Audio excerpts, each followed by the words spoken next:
Tuh, ngirim. Oke, apakah Anda melihat saya di sini? Ya, apa Anda bisa melihat saya di sini? Bisa, Bu. Oke. Agak kelihatan agak kurang ini ya. Videonya masih agak kurang serak lah lihat gitu ya. Oke. Intinya ya selamat datang ya di kelas kok kalkulus Israel 1 ya. Israel 1 kelas A kita ya. Sebelumnya apakah sudah pada bisa mengisi daftar hadir di e-learning? Belum bisa, Bu. Belum bisa. Ada yang bisa? Belum semua bisa. Iya. Iya, saya barusan cek, memang saya bingung kenapa ya, padahal sudah saya pisahkan antara kelas A dan kelas B, passwordnya maupun apa, tapi pas masuknya semua no group gitu ya, jadi agak pusing juga memisahkan mana yang grup mana yang kelas A, kelas B. Tapi kalau yang kelas A itu yang absen ganjil semua rata-rata ya. Nanti saya cek satu-satu ya. Oke, tapi ya alhamdulillah kalau sudah pada bisa masuk ke kelas e-learning-nya. Oke. Untuk hari ini kita akan lakukan kontrak perkuliahan terlebih dahulu. Ya seperti yang sudah ya. Sebetulnya dari tahun ke tahun ya kontrak perkuliahannya sama ya. Ya, apakah terlihat share-nya sekarang? Terlihat, Ibu. Terlihat. Oke. Suaranya jelas atau ada gaung? Enggak. Oh ya sebentar, saya belum saya record dulu ya. Yes. Oke, ini ada yang Siti Nurhaliza. Kenapa raise hand? Ya, ada Siti Nurhaliza di sini. Iya, Bu. Maaf, Bu, kepencet. Oh, nggak apa-apa. Kita coba-coba ya. Kita coba-coba saja. Kita balik ke sini ya. Oke, kita balik ke sini ya. Intinya kita akan lakukan ini kontrak perkuliahan ya. Rencana perkuliahan kita akan kita laksanakan 16 minggu ya. 16 minggu di situ ada termasuk kuis, UTS, UAS, ada juga tugas di situ. Nah, kemudian 16 minggu itu kalau untuk kelas itu saya dengan Bapak Bambang Suprihatin. Mungkin saya duluan di sini. Saya sampai pertemuan ke-8, kemudian pertemuan ke-9 sampai ujian akhir semester itu akan diampu oleh Bapak Bambang Suprihatin ya. Jadi saya hanya sampai UTS saja. Kemudian karena perkuliahan kita ini dimulainya memang sudah terlambat 1 minggu, jadi kemungkinan nanti akan saya berikan jadwal tambahan. Nanti kita negosiasi lagi kira-kira hari apa atau kapan kita bisa laksanakan kuliah tambahan. Ya, itu ada sebetulnya kalau untuk ujian akhir semesternya ada 2 opsi. Kita kuliahan di sini hanya sampai 20 April ya, karena tanggal 3 April kita akan lebaran gitu ya, akan merayakan hari raya Idul Fitri. Jadi 20 April itu adalah terakhir perkuliahan kita. Dan di terakhir kalau di jadwal ininya di jadwalnya itu akhir semesternya akan dilaksanakan pada awal Mei. Jadi minggu pertama bulan Mei gitu kita laksanakan ujian akhir semester. Tapi sebetulnya kalau misalnya kita bisa menambah perkuliahan itu 2 kali, bisa kita laksanakan sebelum Lebaran. Jadi kalau mau mungkin supaya pulang kampungnya konsentrasi sih enaknya memang ujian dulu baru Lebaran gitu ya. Oke. Jadi saya harapkan dari 16 pertemuan itu, nah di sini mahasiswa hadir tepat pada waktunya. Baik di ruang Zoom, di ruang USKMZ atau Zoom nantinya atau di kelas ya. Saya lihat jadwal, memang kalau di jadwal itu sesuai jadwal pertemuan kedua itu kita online, tapi di pertemuan pertama itu kita online ya, tapi di pertemuan kedua itu kita offline. Nah ini masalahnya, untuk menambah di pertemuan kedua agak susah kan? Karena kita anggap ini pertemuan pertama ya. Memang pertemuan pertama ya. Jadi saya harap Anda hadir tepat pada waktunya. Kemudian kalau bisa sih hadir terus, jangan sampai nggak hadir gitu ya. Kalau tidak sangat terpaksa, saya harapkan semuanya bisa hadir, mengikuti perkuliahan dengan baik. Setiap tugas ujian tolong dikerjakan dengan baik, dengan jujur. Dengan jujur artinya ya bukan jujur misalnya saking jujurnya gitu ya, saking jujurnya jadi nggak ada yang dikerjain, dikosongin gitu, itu jujur banget gitu ya. Jadi saya harapkan kejujurannya untuk bekerja sendiri gitu. Jadi walaupun apa yang Anda mampu tuangkan, pikiran Anda di situ harus Anda tuliskan gitu, jangan ibaratnya hanya kosong saja atau hanya soal saja yang dituliskan, maka nilainya akan 0 di situ ya. Bingung juga kita mau nilai gitu. Tolong, jadi kalau ujian atau tugas atau kuis atau apa gitu, tolong dituangkanlah idenya, apa yang ada di kepala Anda gitu ya. Jangan hanya memberikan kertas kosong saja gitu ya. Oke, seperti yang lalu, kehadiran itu 85% dari pertemuan, jadi sekitar 14 kali kehadirannya. Jadi kalau kurang dari 14 kali kehadiran berarti Anda dianggap tidak hadir ya. Nah, kalau ibaratnya kalau kehadirannya 85% ke atas berarti Anda bisa mengikuti ujian akhir semester. Tapi kalau tidak, Anda tidak diperbolehkan mengikuti ujian akhir semester. Jadi di situ kalau itu untuk penilaian D dan E itu harus ada, misalnya kalau kehadiran Anda tidak sampai 85% ya bisa kita beri alasan seperti itu. Sehingga nilai ujian Anda 0 gitu ya, nilai UAS Anda 0 sehingga kita berhak memberikan Anda tidak lulus gitu ya. Kemudian jika mahasiswa sudah lebih dari 2 kali pertemuan tidak hadir, maka ya ini tidak diperkenankan mengikuti ujian akhir semester ya. Dengan kata lain nilainya 0. Jadi walaupun pada saat UAS Anda mengikuti, Anda mengumpulkan, Anda mengisi absen, tapi karena kehadiran Anda sudah lebih dari 2 kali tidak hadir, maka kita berhak memberikan nilai 0 di kertas ujian Anda ya. Oh ya, ujian insya Allah kita akan laksanakan secara offline ya. Baik UAS, TS, kuis ya, kan kita akan laksanakan secara offline. Jadi tolong dipersiapkan baik-baik. Penilaiannya seperti ini. Nah, ya. UAS 40%, UTS 35%, kuis tugas ini menyesuaikan nanti ya. Kadang-kadang saya pukul rata kuis dan tugas tinggal saya bagi, tapi kadang-kadang juga saya komponenkan seperti ini. Mohon maaf Bu. Ya. Mohon Bu. Slide itu nggak geser, masih stuck di slide pertama. Iya. Jadi sukanya begitu deh. Memang nih. Di sini kalau begini kelihatan. Kelihatan Bu. Sekarang slide ke, nah ini 2. Ini slide keempat. Ya, slide keempat ya. Berarti harus begini kayaknya ya. Ya, sama-sama, makasih. Ini kemudian untuk rentang penilaiannya seperti ini. Ya, A itu berarti dari 86 ke 100, 71 ke 851B, 56 ke 77C, 41 ke 55D. Nah, ini yang 2 nilai terbawah ini sangat-sangat jarang kami berikan. Sangat-sangat jarang kami berikan. Ini kami berikan untuk mahasiswa khusus ya. Khusus dalam artian mungkin yang nggak pernah masuk, nggak pernah ngumpul tugas gitu ya. Atau mungkin tugasnya kurang.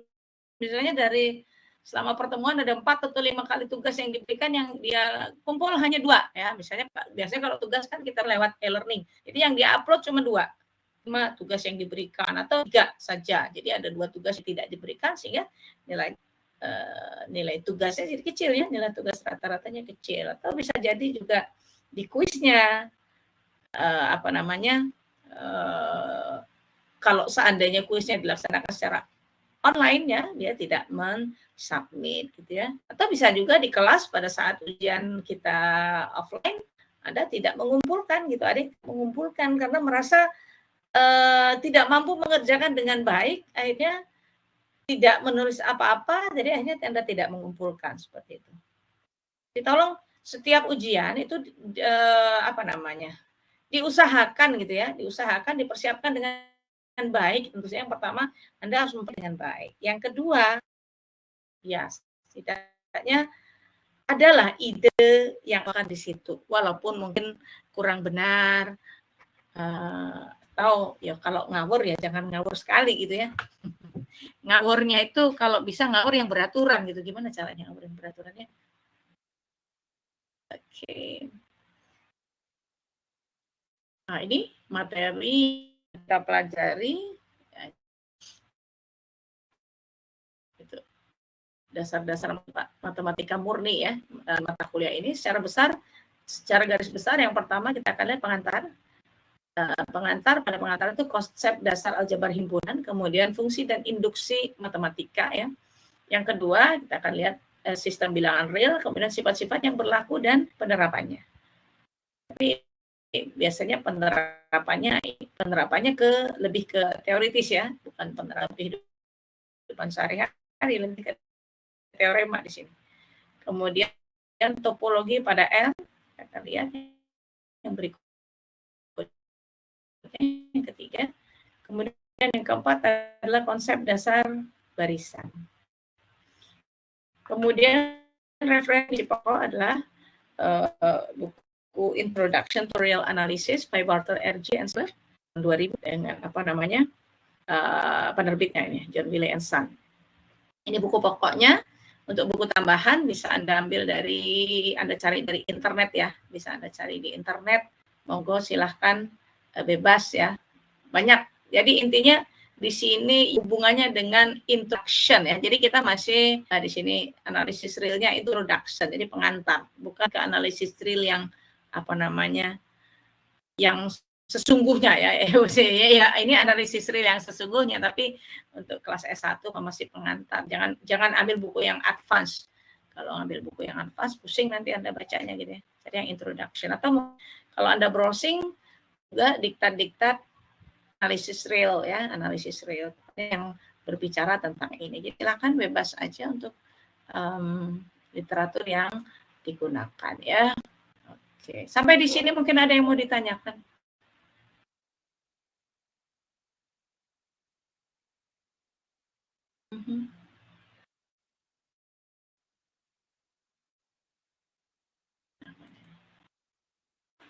Stop sharing.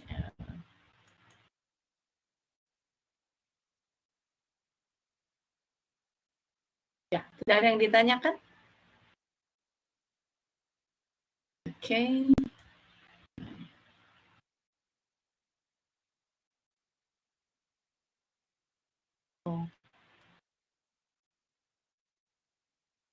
Iya, kalau tidak yang ditanyakan, kita lanjutkan sekarang.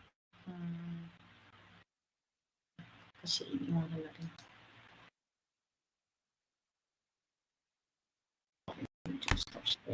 Ya, kita lanjutkan yang selanjutnya.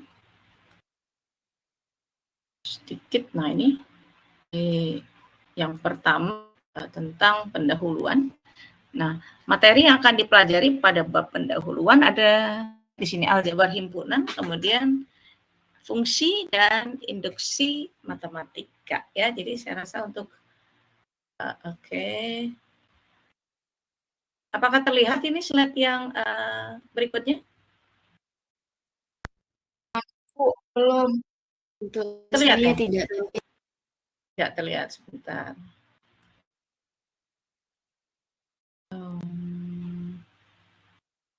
Coba saya tutup dulu.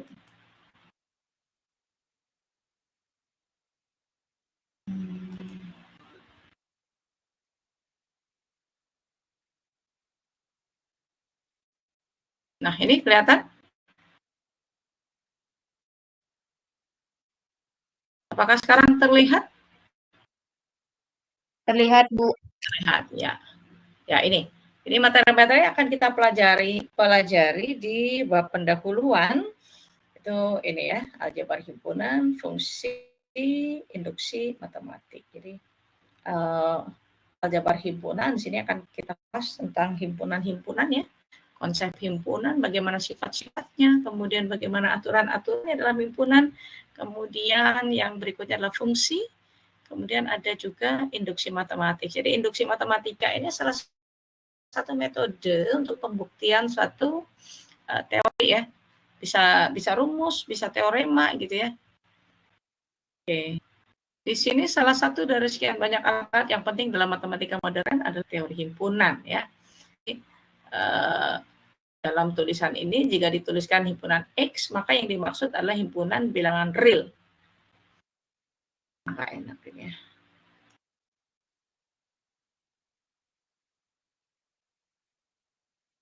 Nih ya.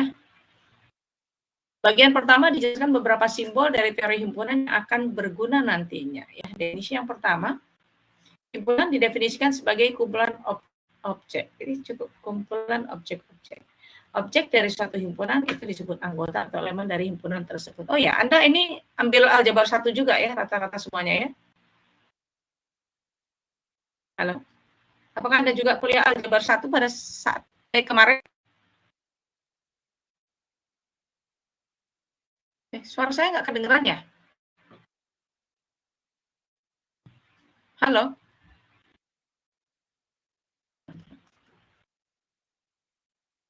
Apakah suara saya? Maaf, Bu. Ya? Untuk kemarin, di semester kemarin itu ada yang belajar aljabar linear elementer. Itu sama nggak, Bu, sama aljabar 1? Beda? Udah.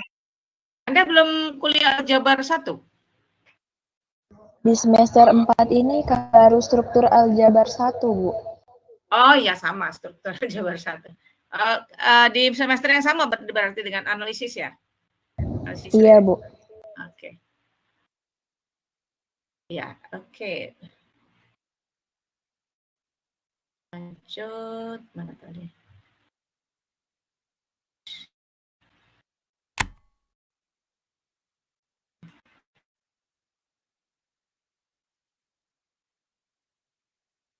Ya, ini ya. Jadi kurang lebih definisi himpunannya tuh sama sih, mirip-mirip dengan struktur aljabar 1 ya. Ini yang kelas A ini berarti kemarin sama kuning ya? Iya, Bu. Oke. Ya, sekarang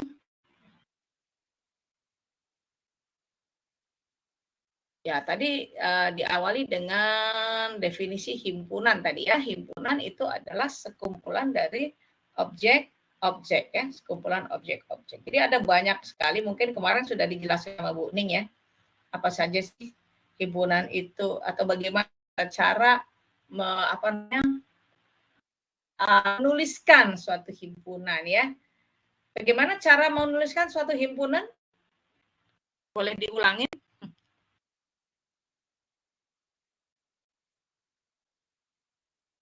Halo? Ya, bagaimana cara menuliskan suatu himpunan? Ada yang bisa jawab? Di sini ada Fenty. Ya, Fenty mana Fenty?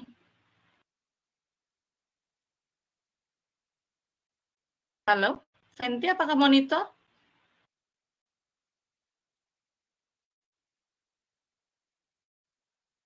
Saya seperti berbicara sendiri ya.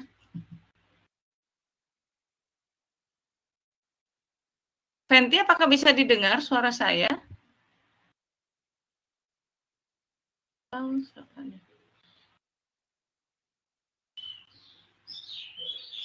Atau Adis apa ini? Putri Maresya ya, ada Adis Putri Maresya? Halo?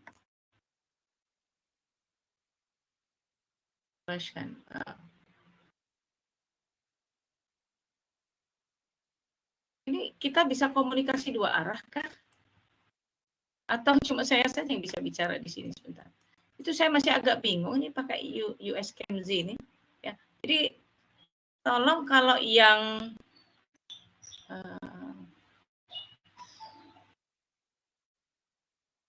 ada Ahmad Fajrin Syalistio.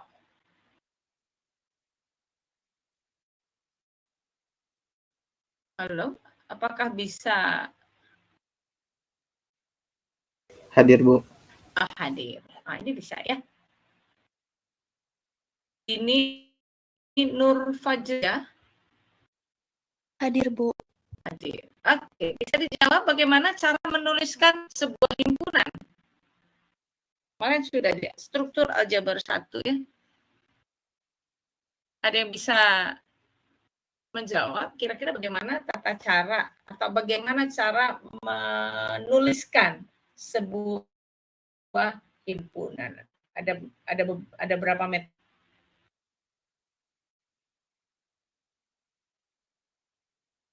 Halo, tadi siapa tadi? Ahmad Fajrin? Gimana Ahmad Fajrin? Bagaimana cara menuliskan suatu himpunan?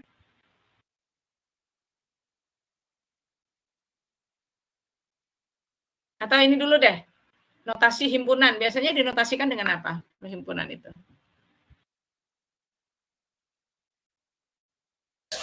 Dengan huruf kapital, Bu. Dengan huruf kapital. Iya. Kemudian cara menuliskan himpunannya bagaimana? Pertama dengan cara mendaftarkan anggota-anggotanya, Bu. Mendaftar anggota-anggotanya. Itu disebut metode apa itu? Didaftar. Di roster, Bu. Ya, di roster. Jadi anggotanya 1, 2, 3, 4, 5 gitu ya. Itu kan metode roster ya. Kemudian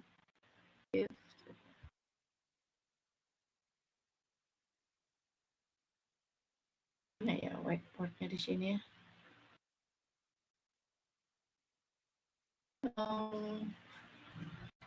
Sebentar, kita cari.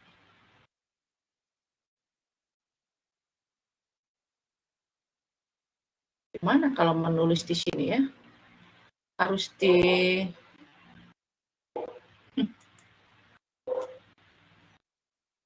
atau ini deh.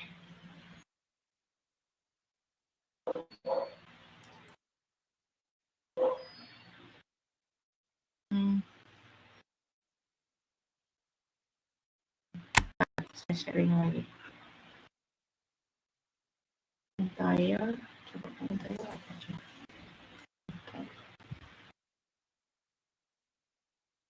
Aduh, iya kagok nih, ntar. Saya coba pakai ini aja.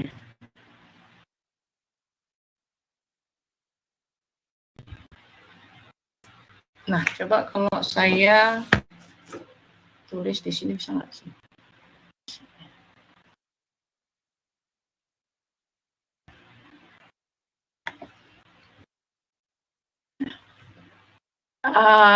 Misalnya, apakah tulisan saya kelihatan?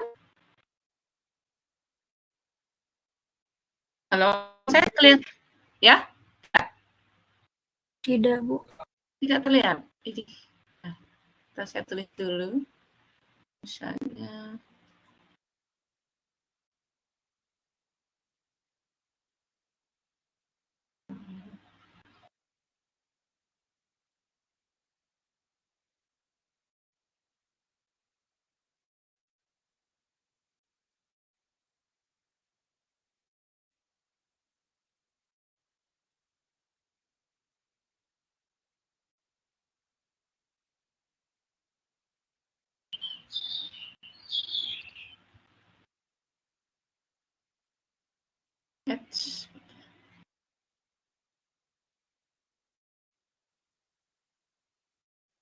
bentar, saya tulis dulu. Nanti baru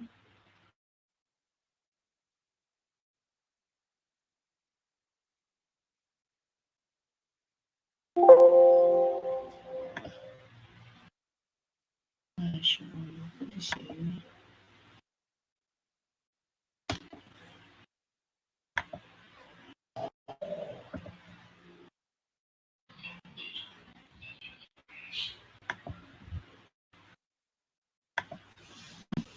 Kalau di sini kelihatan. Kok jelek ininya? Sebentar, layoutnya. Nah, kalau di sini apakah kelihatan sekarang tulisan saya? Terlihat, Bu. Terlihat ya. Iya, nah sekarang kalau saya tuliskan himpunannya begini. A sama dengan himpunan semua, di mana X adalah mahasiswa analisis real 1 kelas A. Ini kalau saya menuliskan himpunan dalam bentuk seperti ini disebut dengan cara apa? Cara perincian, Bu, atau rule method. Apa? Perincian. Ya, atau juga notasi pembentuk himpunan gitu ya. Jadi kita tidak tuliskan anggota-anggotanya, tapi kita sebutkan cirinya ya, syaratnya gitu ya, syarat dari anggota himpunan tersebut seperti itu ya. Sekarang kita akan lihat, oh ini kok saya agak terganggu sebentar. Oh, jadi jelek. Bikin aja deh. Ini kita lihat definisi berikutnya ya. Jika X anggota himpunan X, itu notasinya seperti ini. Dan jika X bukan anggota himpunan X, dituliskan seperti ini. Jelek banget ya. Nah, seperti ini ya. Ini anggota himpunan X, di sini kalau bukan anggota cukup dicoret saja begini, X, anggota X tapi dicoret. Ini maknanya adalah dia bukan anggota himpunan X gitu. Kalau ini sekarang kelihatan tulisannya?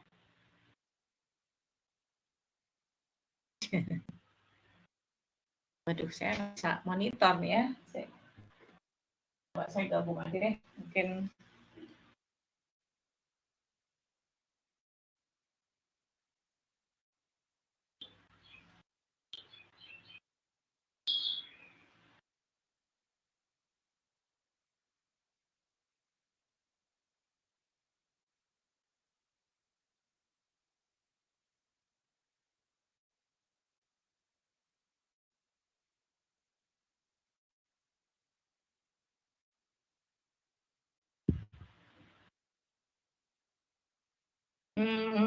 Kelihatan ya? Halo? Oh, kelihatannya yang ini ya. Sorry. Nah, oke. Jadi di sini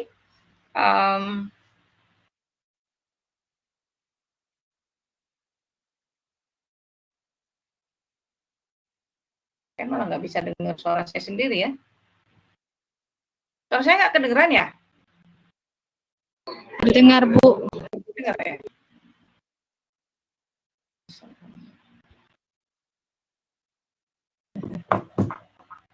Oke. Gabung. Nah, jadi di sini ya, kalau mau menuliskan anggota, tekan anggota itu seperti ini ya. Jadi, kemudian himpunan X secara lengkap ditentukan dia berdasarkan anggotanya gitu ya. Definisi selanjutnya, jika dua himpunan X dan Y memiliki sifat X anggota X, jika dan hanya jika X anggota Y untuk semua X, maka aku di sini bahwa himpunan X itu sama dengan Y gitu. Nah, ini X anggota X berlaku X anggota Y, karena jika dan hanya jika ya, berarti setiap X anggota Y juga berlaku X anggota X. Jadi kalau ibaratnya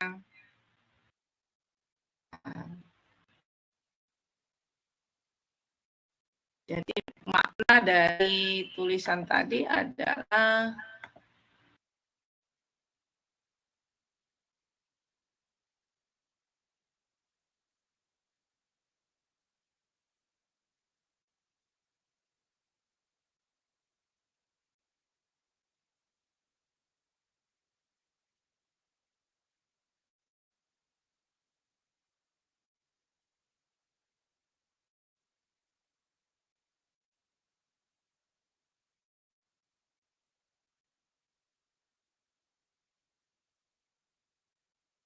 ya, jadi kira-kira nih Nah, seperti ini. Kelihatan nggak? Jadi di sini untuk setiap X anggota X, maka X anggota Y, dan setiap Y anggota Y, maka Y anggota X. Jadi berlaku di sini X sama dengan Y, gitu ya. Artinya kan kalau begini, X itu adalah himpunan bagian dari Y. Di sini Y adalah himpunan bagian dari X. Jadi kalau berlaku keduanya, maka berlaku dia sama dengan kedua himpunan itu ya. Oke.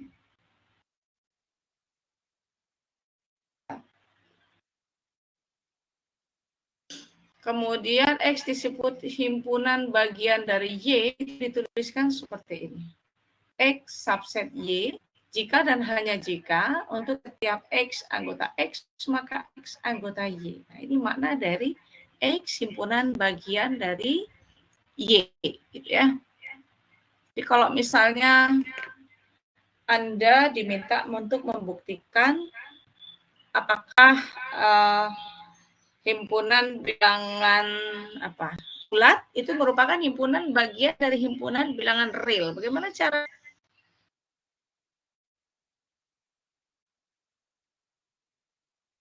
Ya, kalau aduh sorry ini saya kok nggak bisa menemukan di mana whiteboard-nya gitu ya.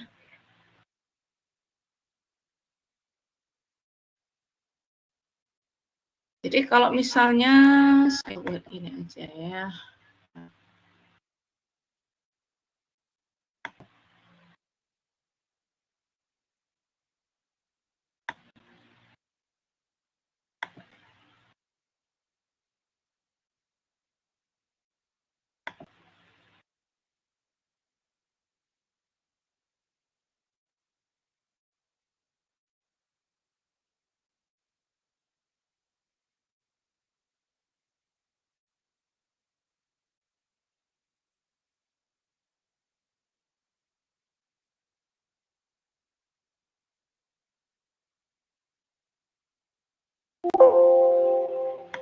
Nah, ini sekarang. Nah, apakah himpunan bilangan bulat dikasihkan dengan Z itu adalah merupakan dari himpunan bilangan real? Cara pembuktiannya adalah ini. Anda harus tunjukkan bahwa setiap bilangan bulat itu merupakan suatu bilangan real gitu ya. Jelas ya bahwa setiap bilangan bulat adalah bilangan real. Kenapa? Karena bilangan real itu sendiri terdiri dari elemen yang merupakan himpunan bagian dari himpunan bilangan real. Pertama, himpunan bilangan bulat. Kemudian ada himpunan rasional. Ada juga himpunan bilangan irasional ya. Ya, berlaku ini. Oke. Balik lagi ke sini. Dua himpunan X dan Y dikatakan sama, yaitu X sama dengan Y jika dan hanya jika X adalah subset Y dan Y adalah subset X. Sebenarnya ini erat hubungannya dengan ini tadi. Nah ini ya sama. Jika dan hanya jika. Kalau jika dan hanya jika artinya apa? Artinya berlaku bolak-balik ya. Berlaku jika X anggota X maka X anggota Y, dan jika X anggota Y maka X anggota X gitu ya. Jadi dari definisi 1.3 itu berakibat ke sini, definisi 1.5 ya. Jadi dari definisi 1.3 dikaitkan dengan definisi 1.4, jadi ketemunya di definisi 1.5 gitu ya. Jadi ini adalah salah satu cara bagaimana membuktikan bahwa satu himpunan itu merupakan himpunan bagian dari himpunan yang lain, atau satu himpunan atau dua himpunan itu sama ya. Oke, sampai di sini kira-kira ada yang mau ditanyakan?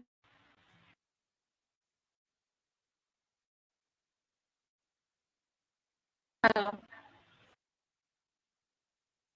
Nah, bingung saya kalau nggak ada bunyi nih. Apakah Anda masih ada di dalam?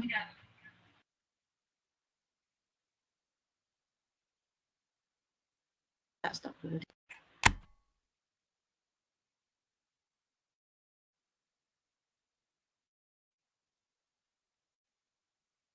Anda masih mau?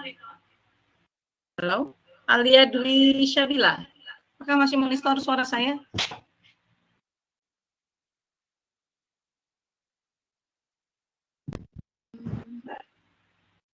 sih. Aduh, bagaimana ini? Apa kita pindah ya? Pindah. Sebentar, saya siapkan ruangnya dulu. Kita gabung ke mana nih? Sebentar, saya coba Zoom.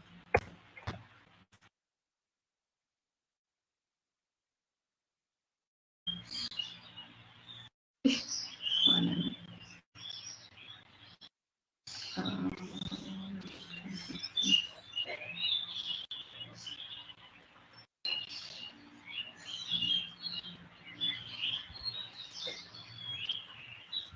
nih?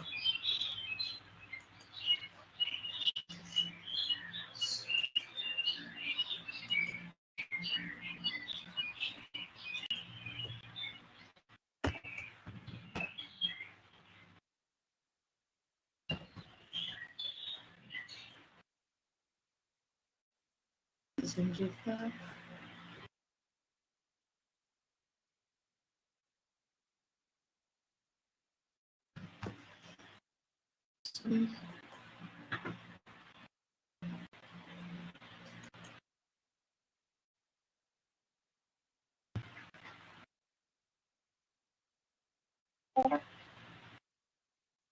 Sebentar, saya cari dulu ininya. Nah, ya.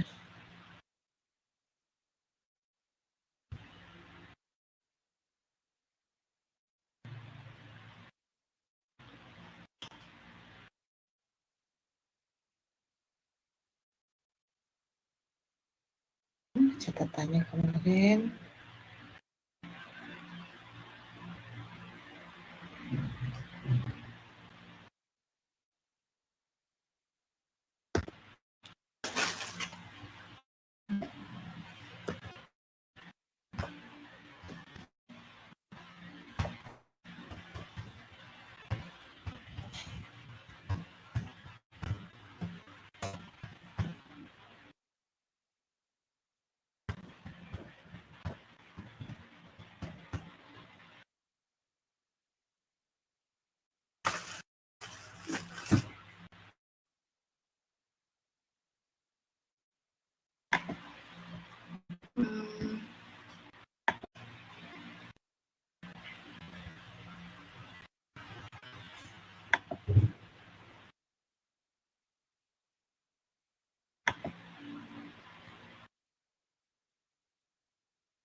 Kok hilang username-nya?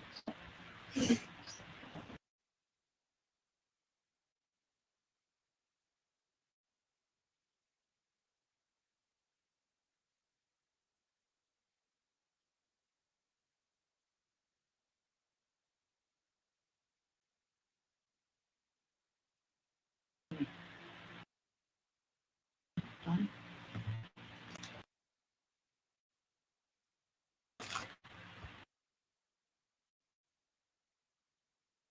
Nah,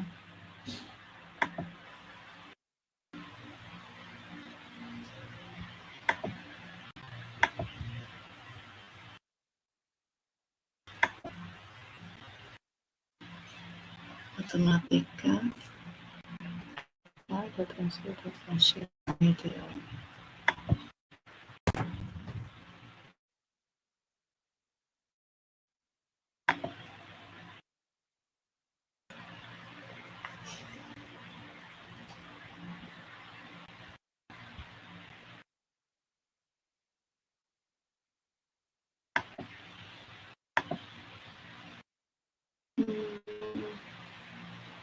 Nah ya, setuju. Itu yang setuju.